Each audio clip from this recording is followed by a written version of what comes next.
Bismillahirrahmanirrahim. Assalamualaikum warahmatullahi wabarakatuh. Waalaikumsalam warahmatullahi wabarakatuh. Coba kita tes. Salam gerakan rakyat. Indonesia menyala. Salam gerakan rakyat. Udah. Tadi kita telah menyaksikan pembukaan serta tayangan perjalanan gerakan rakyat. Untuk itu tentunya kami ingin menyampaikan pertama adalah apresiasi kepada tuan rumah pelaksana kelas kader yang pertama dengan Ketua DPD Bung Mazhar. Kita beri tepuk tangan buat Ketua DPD Bekasi dan seluruh jajaran panitia yang tentunya telah bekerja keras, dan ini tentunya akan menjadi inspirasi bagi seluruh gerakan rakyat di seluruh Indonesia. Dan Bekasi telah melakukan untuk yang pertama, dan tentunya berikutnya akan diikuti oleh teman-teman DPD gerakan rakyat lain. Yang kedua, kami ingin memberikan hormatan kepada Prof. Zulfikar Amir selaku Ketua Dewan Pakar yang nanti akan mengisi acara kita, yang memberikan materi tentang keindonesiaan. Ini penting supaya kita nanti tahu apa sebenarnya cita-cita perjuangan dari gerakan rakyat ini. Juga tentunya jajaran DPP, ada Bung Sekjen dan juga seluruh para waketum, dan di tengah kita juga ada juru bicara gerakan rakyat Mbak Sarai, mungkin berdiri biar dikenal oleh teman-teman. Nah, ini yang kemarin berbicara tentang Rakernas. Terus teman-teman DPW yang telah hadir banyak sekali, ada Ketua DPW Kalimantan Timur dan rombongan, Kalimantan Tengah, Sulawesi Tenggara, tadi apa, Banten, Jawa Barat. Mau lepas, coba lihat tes Jawa Barat, mana Jawa Barat? Jawa Barat. Oh, coba angkat tangannya dulu. Jawa Barat. Oke. Dan tentunya sangat banyak. Baik teman-teman, insya Allah nanti jam 10.00 Anies akan tiba di sini, dan tentunya saya dengan Pak Prof harus berbagi waktu dalam materi yang satu itu. Baik, saya ditugaskan untuk menyampaikan tentang gerakan rakyat. Ibu Bapak tahu bahwa gerakan rakyat ini adalah kumpulan dari semangat kerelawanan. Semangat kerelawanan yang hadir pada saat sejak 2023 hingga 2024 terjadi konsolidasi yang kita sebut dengan konsolidasi ataupun fase kerelawanan.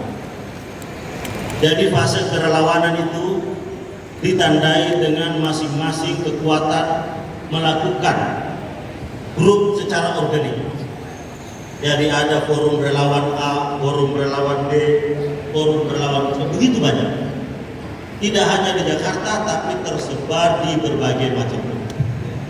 Dan tadi kita saksikan bahwa pada bulan November tahun 2023 terjadi yang disebut dengan konsolidasi ataupun workshop gerakan rakyat. Inilah pertama kalinya gerakan rakyat dikenal. Inilah pertama kalinya gerakan rakyat dijadikan sebagai simbol sekaligus simbol persatuan. Jadi bila sebelumnya masing-masing dengan forum, dengan grup, dengan kelompok relawan, maka pada November kita bersepakat untuk bersinergi membangun yang disebut dengan gerakan. Kita sulit mendefinisikan apa terhadap nama-nama kelompok-kelompok relawan ini, karena kalau kita gunakan dengan nama sekretariat bersama, sudah ada punya nama relawan sekretariat.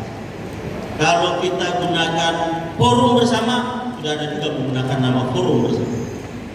Tapi bahwa kita melihat ada hal yang sama dari seluruh kelompok relawan. Apa hal samanya? Yang pertama adalah sama-sama memiliki keswadayaan. Jadi yang disebut dengan kelompok relawan itu ya biasanya ya swadaya, berpikir secara swadaya, energinya swadaya, udah pasti dananya swadaya. Nah, itulah yang terjadi. Dan kita melihat bahwa ciri-ciri dari gerakan rakyat itu adalah tingginya partisipasi.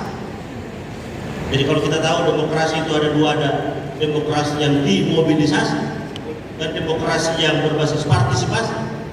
Nah, gerakan rakyat itu adalah basisnya partai.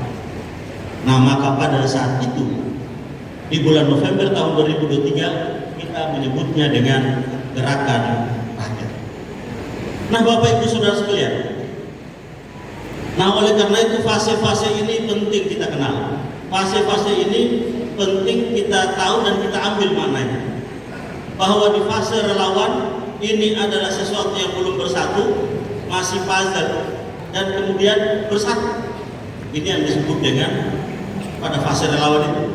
Nah, ketika bersatu, bahwa ternyata organisasi kerelawanan saja ini tidak cukup, maka kita melangkah lebih lanjut bahwa dibutuhkan yang disebut dengan kepemimpinan, yang disebut dengan leadership. Nah, maka pada saat itu kita berkumpul untuk membentuk yang disebut dengan Presidium Nasional. Presidium Nasional ini adalah kepemimpinan kolektif di tingkat pusat.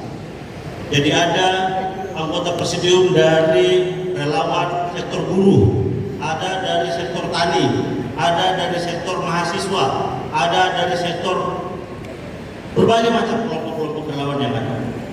Nah, ini yang kita lakukan dengan membangun yang disebut dengan kepemimpinan ataupun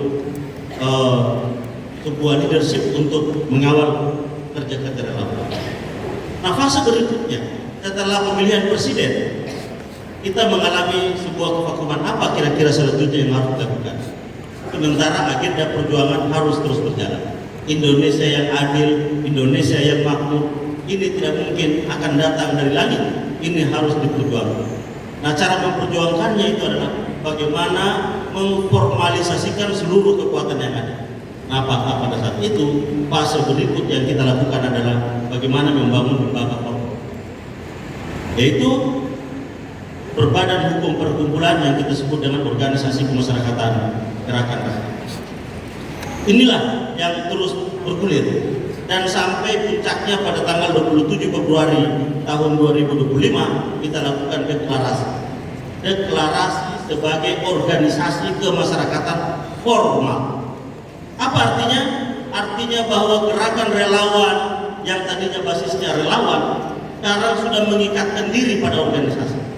Kalau sudah mengikatkan diri pada organisasi berarti satu, mengikat diri pada tujuan organisasi. Dua, mengikat diri pada proses dan sistem organisasi.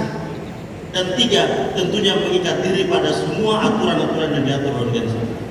Jadi dengan demikian sudah tidak ada lagi yang dilakukan baik itu keputusan, sikap-sikap di luar dari aspek yang kita sebut dengan institusional. Ini yang disebut dengan pelembagaan demokrasi di dalam organisasi. Nah, saudara-saudara, ini yang saat ini kita bangun. Jadi artinya bahwa yang tadinya bergerak sendiri-sendiri, yang tadinya kita mungkin bagaikan kerumunan, bahwa dengan deklarasinya organisasi gerakan rakyat, maka kita sudah punya komitmen bahwa kita siap berbaris. Kita sudah mulai siap menata barisan. Kita mulai siap terpimpin, kita mulai siap diatur oleh tatanan nilai, kita mulai siap diatur oleh tatanan organisasi. Jadi ini pentingnya bahwa kenapa kita menjadikan gerakan rakyat sebagai organisasi berbadan hukum formal. Setelah organisasi ini formal, apa tahapan berikutnya? Saudara-saudara, tahapan berikut yang dilakukan itu adalah kita menggelar yang disebut dengan Vox Populi, suara rakyat.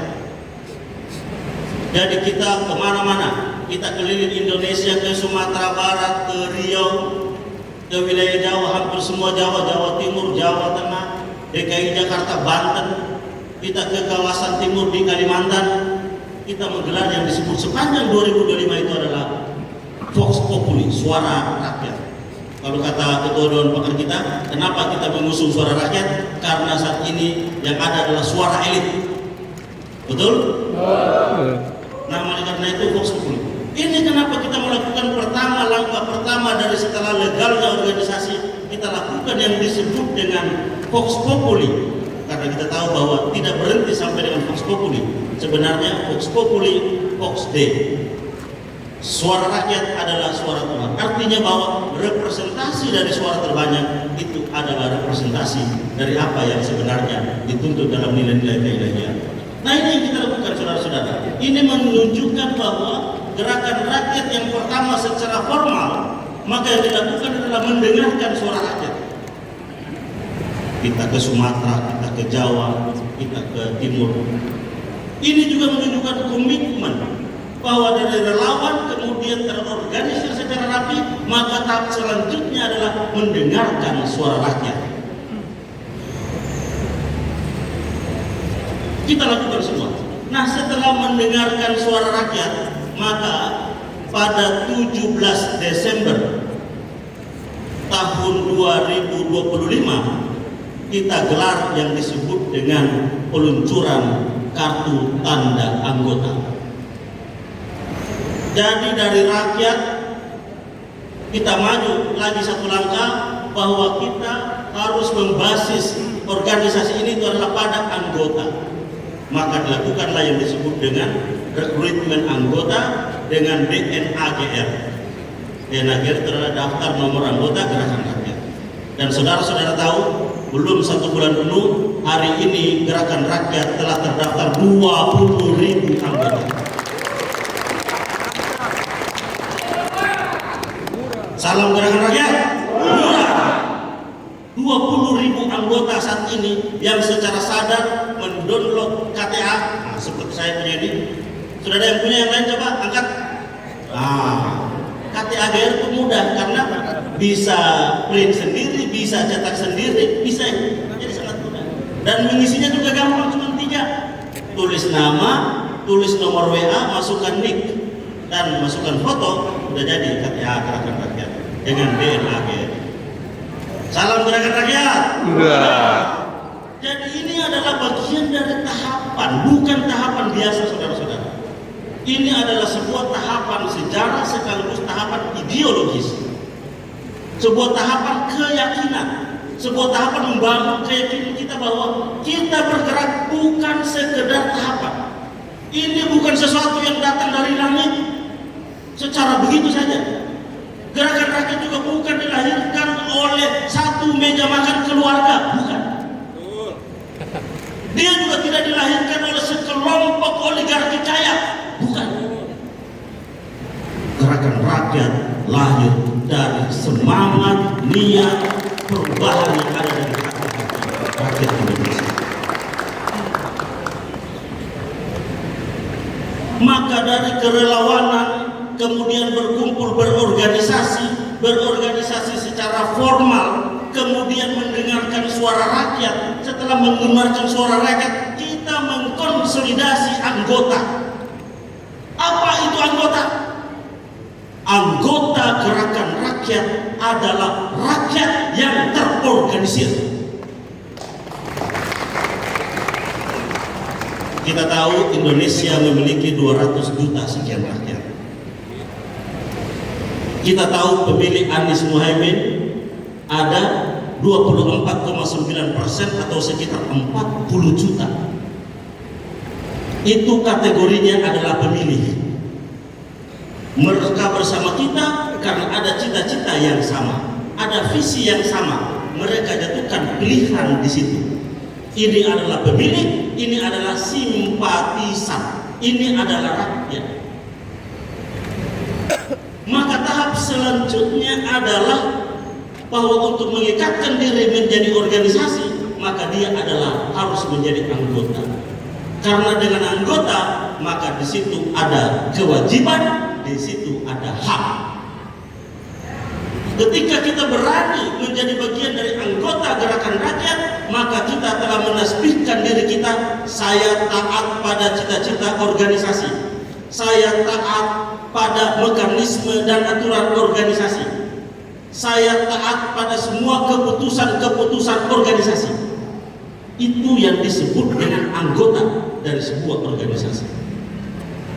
Jadi bila telah menjadi anggota Gerakan Rakyat dan bila nantinya Gerakan Rakyat menjadi partai politik, maka seluruh anggota rakyat harus mengatakan sami'na wa ata'na, saya menjadi bagian dari partai Gerakan Rakyat.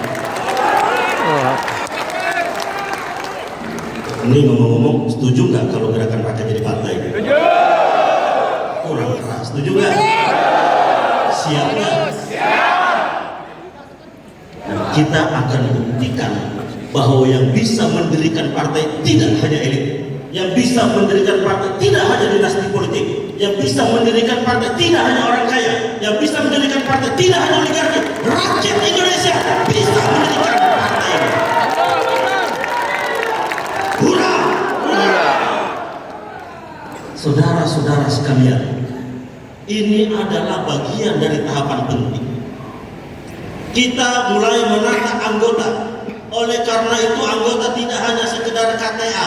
Anggota kita tidak hanya biarkan dia mengisi sendiri. Kita saat ini sudah harus mendorong anggota sebanyak-banyaknya.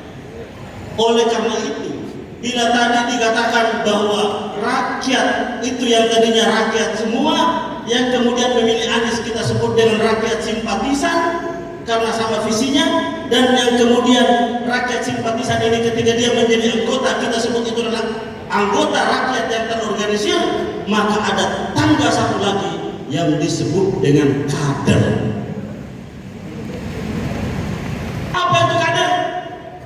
Kader adalah anggota yang terorganisir dan juga sebagai penggerak inti organisasi.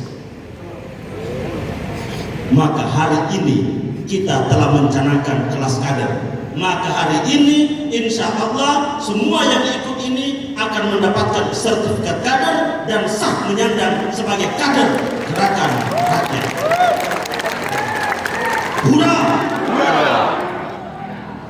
Bapak Ibu sekalian, oleh karena itu tadi tahapan kita saat ini sudah masuk di tahapan kader.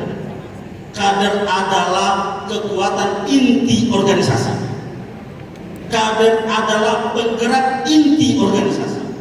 Kader adalah duta organisasi. Kader adalah etalase organisasi. Kader adalah penggerak organisasi. Maka bila kita sudah menjadi kader, maka melekat pada diri kita visualisasi gerakan rakyat.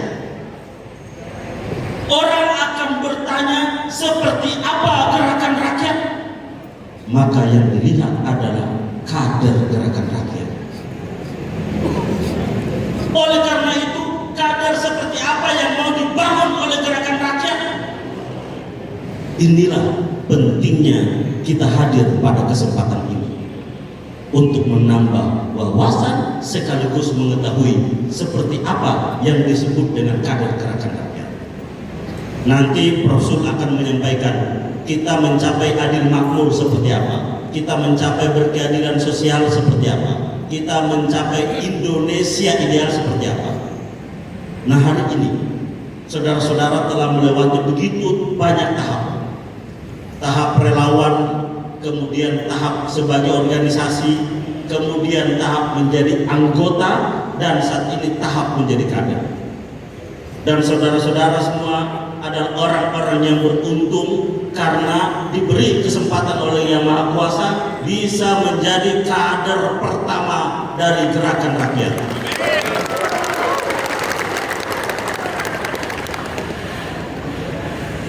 Pertanyaan berikutnya adalah kader seperti apa gerakan rakyat? Kita telah merumuskan sebuah platform yang kita sebut dengan karakter. Ini adalah masukan dari seluruh Dewan Pakar, kemudian diolah juga oleh Dewan Pimpinan Pusat. Maka kita mendapatkan yang disebut dengan 5 karakter kader gerakan rakyat. Kita sebutnya itu adalah Pancadharma. Apa itu Pancadharma? Pancadharma adalah 5 bakti, 5 kebaikan, 5 nilai yang harus ada pada setiap kader gerakan rakyat.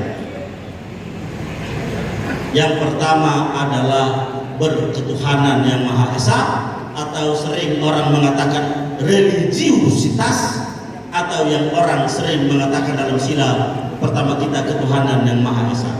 Nilai yang pertama yang harus dimiliki oleh setiap kader gerakan rakyat adalah ketuhanan. Dia harus memiliki nilai religiusitas, sebuah nilai yang menghubungkan antara dia sebagai manusia dengan Sang Pencipta. Kita bukan sesuatu kalau kita tidak diciptakan. Kita adalah makhluk. Ada karena yang disebut dengan Khalik, pencipta. Maka yang pertama, nilai yang ada pada setiap kader adalah yang disebut dengan nilai berketuhanan. Nilai ketuhanan, nilai religiusitas. Ada hubungan, ada kesadaran hubungan antara manusia dengan Tuhan. Hablum minallah. Selain hablum minallah, ada kaitan ikatan antara manusia sesama manusia yang lainnya. Ada kesadaran itu. Tidak hanya dengan manusia, ada juga kesadaran hubungan antara manusia dengan alam semesta. Sehingga tidak ada misalnya ketegaan kita harus menebang pohon yang juga ikut hidup. Betul? Tidak ada ketegaan kita akhirnya mengusir habitat para hewan-hewan makhluk yang harus hidup di hutan-hutan. Ada harimau, ada gajah, ada rusa, dan semuanya mereka harus kehilangan habitat tempat tinggal. Kenapa? Karena kerakusan manusia. Kenapa? Karena tidak adanya kesadaran bahwa dia diciptakan oleh Yang Maha Kuasa, harus membangun hubungan juga yang baik dengan sesama makhluk ciptaan Tuhan. Maka nilai yang pertama adalah kita harus punya kesadaran bertuhan. Kita bukan sesuatu, we are nothing, kecuali ada Yang Maha Kuasa. Itu nilai yang pertama sebagai kader. Apa nilai kedua? Nilai kedua dalam karakter Pancadharma kita adalah yang disebut dengan nasionalisme kerakyatan. Ada sebuah kecintaan terhadap persatuan bangsa, ada kecintaan terhadap tanah air kita, ada cinta terhadap negara, tapi bahwa cinta terhadap kebangsaan kita orientasikan untuk kepentingan rakyat yang seluas-luasnya. Ini yang bisa disebut dengan nasionalisme kerakyatan. Jadi oleh karena itu, teman-teman semua selaku kader gerakan rakyat, kita harus menanamkan bahwa kita adalah yang pertama bertuhan, yang kedua karakter gerakan rakyat adalah seorang nasionalis kerakyatan. Seorang nasionalis yang cinta tanah airnya tapi juga berpihak kepada rakyatnya. Inilah yang ingin kita bangun dalam menjadi bagian dari karakter gerakan rakyat. Apa yang ketiga, saudara-saudara? Selain nasionalisme kerakyatan, bahwa yang ketiga nilai seorang kader itu adalah kersa kesatria. Kersa itu adalah bahasa Sunda. Kersa itu adalah sesuatu yang lahir dari dalam, yang disebut dengan nawaitu, yang disebut dengan niat. Kersa. Kalau apa ya? Kalau hoyong mungkin lebih kepada operasional. Tapi kalau kersa itu sesuatu yang lahir dari dalam. Nah, kersa ini kita mengambil dari filosofi tanah Sunda yang bahwa setiap orang itu memiliki kersa, memiliki niat baik yang selalu hadir. Tapi bahwa niat saja ini tidak cukup. Dia harus diikuti dengan jiwa kesatria. Harus ada keberanian. Kita ibu bapak tidak mungkin memiliki 38 DPW, 475 DPD kalau kita tidak memiliki kesatria di dalam jiwa dan diri kita masing-masing. Betul? Nah, oleh karena itu yang ketiga adalah kersa kesatria. Apa yang keempat? Yang keempat adalah kasih sayang, empati, humanis. Kita harus punya kesadaran bahwa kita ini sesama manusia, harus punya yang disebut dengan kasih sayang. Ini juga setiap hari bagi umat muslim selalu diingatkan Bismillahirrahmanirrahim, Ar-Rahman dan Rahim, itu harus melekat. Maka kalau melekat kasih sayang, empati pada tiap kader gerakan rakyat, maka tidak mungkin akan menyakiti sesama manusia lainnya. Betul? Maka harus kita tanamkan yang disebut dengan kasih sayang. Apa yang terakhir? Yang terakhir yang disebut dengan integritas moral. Ini penting. Setiap kader gerakan rakyat harus memiliki integritas. Setiap kader gerakan rakyat harus memiliki yang disebut dengan komitmen terhadap nilai. Nah, ibu bapak sekalian, sebagai kader gerakan rakyat, kita harus melekat yang disebut dengan pancadharma ini.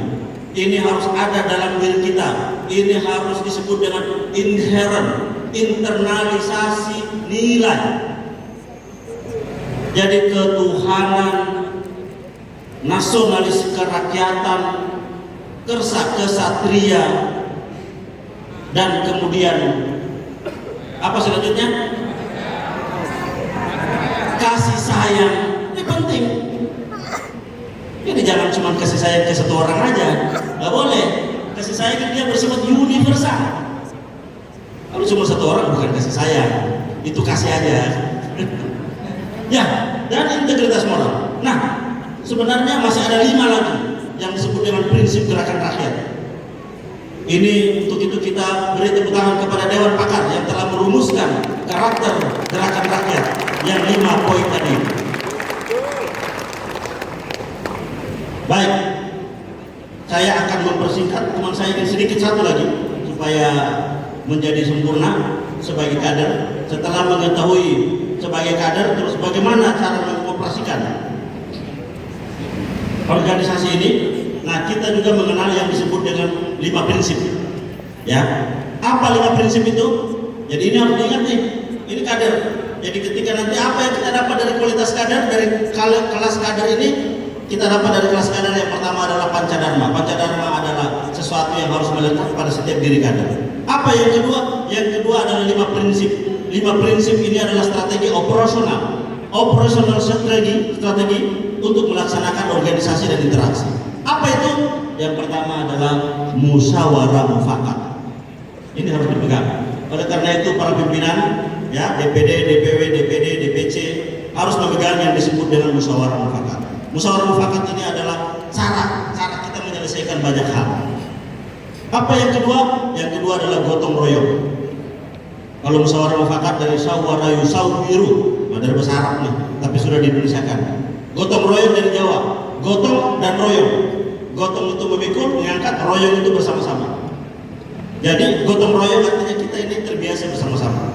Kelas kader ini tidak dibiayai oleh satu orang, tapi seluruh peserta yang hadir pasti ikut berkontribusi, ikut bergotong royong, sehingga kelas kader gerakan rakyat yang luar biasa ini bisa terlaksana dengan baik. Hurra! Hurra! Apa yang ketiga? Yang ketiga adalah meritokrasi. Apa itu meritokrasi? Meritokrasi itu adalah sesuatu itu sesuai dengan tempatnya. Dia hebat di bidang IT, diberikan tempat di IT. Dia punya kompetensi, diberikan sesuai dengan kompetensinya. Itu yang disebut dengan meritokrasi. Tidak boleh asal dekat dengan ketua, tapi tidak punya kompetensi. Itu tidak meritokrasi. Betul? Ini senang sekali dia pasti bilang begitu. Ini ya. Oke, salam gerakan rakyat. Sudah. Yang ketiga, yang keempat adalah transparansi. Ini saya percepat ya, setelah ini soalnya profesor. Transparansi. Apa itu transparansi? Transparansi itu adalah terbuka semua hal. Ibu bapak boleh contoh DPP Gerakan Rakyat. Dewan Pimpinan Pusat Gerakan Rakyat setiap tanggal 5 setiap bulan pasti mengeluarkan yang disebut dengan laporan keuangan. Kita tahu berapa duit yang masuk, berapa duit yang keluar. Ini adalah bagian dari transparansi. Dan insya Allah besok rapat kerja nasional kita akan lakukan juga dengan cara-cara transparan. Maka dari pembukaan sampai dengan persidangan, pandangan umum DPW, DPD, DPW dan saya organisasi sampai dengan penutupan kita akan lakukan secara live. Berarti baru ada pertama di Indonesia rapat kerja nasional organisasi dilakukan secara live. Seluruh rakyat bisa ikut. Apa yang menjadi aspirasi Kalimantan Timur terdengar di sini.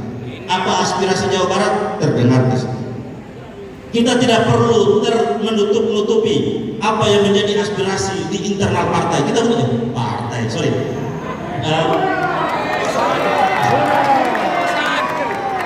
Ini benar udah mau jadi partai aja nih. Ya udah, yang keempat transparansi. Yang kelima adalah egalitarianism, kesetaraan. Kita ini setara. Setara, hanya beda adalah fungsi. Saya mungkin berperan sebagai ketua umum, ibu bapak berperan sebagai ketua DPD, sebagai pengurus DPD, kita sama. Egalitarianism. Ini 5 prinsip. Tolong diingat, kalau yang pertama Pancadharma, ketuhanan, yang kedua apa? Nasionalisme kerakyatan, yang ketiga kersa kesatria, yang keempat kasih sayang, yang kelima integritas.